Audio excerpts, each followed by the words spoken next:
जम्मू कश्मीर में मुथैया मुरलीधरन को दी गई जमीन को लेकर एक बड़ा विवाद खड़ा हो गया है। विपक्षी पार्टियों का कहना है यह जमीन वास्तव में मुफ्त में दी गई थी, लेकिन क्या ये जमीन सच में मुफ्त में दी गई थी और क्या इससे राज्य को नुकसान हुआ है? 1 जून 2023 को जम्मू कश्मीर औद्योगिक विकास निगम द्वारा सिलोन बेवरेजेस कंपनी को 25.75 एकड़ भूमि आवंटित की गई, जहां एक पेय पदार्थ निर्माण इकाई स्थापित की जानी थी। इस कंपनी का रजिस्ट्रेशन 11 जनवरी 2023 में हुआ था और इसमें मुथैया मुरलीधरन समेत 3 निवेशक थे।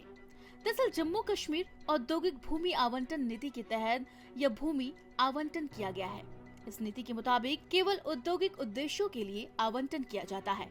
इसमें भारतीय कंपनियां या औद्योगिक संस्थान पात्र होते हैं।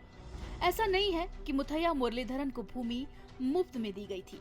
16 जून 2024 को कंपनी ने 16.48 करोड़ रुपए का भुगतान किया और लीज डीड पर हस्ताक्षर किए। इसके बाद निवेश की योजना 1642.75 करोड़ रुपए की थी और इस निवेश के जरिए 950 लोगों को प्रत्यक्ष रोजगार मिलने की भी संभावना थी। दरअसल केंद्र सरकार ने जम्मू कश्मीर में उद्योग बढ़ावा देने के लिए 28,400 करोड़ रुपए की औद्योगिक योजना लागू की।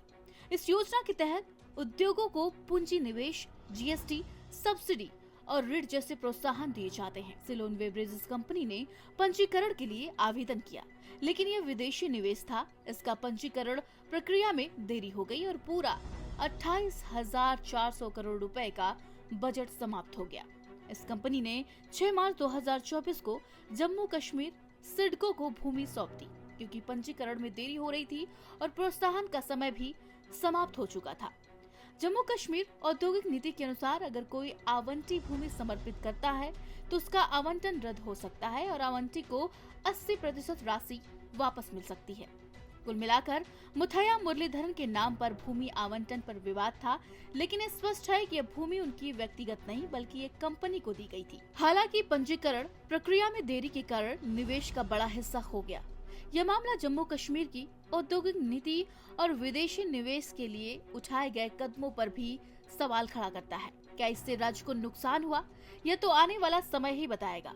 आपको क्या लगता है? अपने विचार हमें कमेंट में बताएं। वीडियो को लाइक करें, शेयर करें और हमारे चैनल को सब्सक्राइब करना बिल्कुल न भूलें।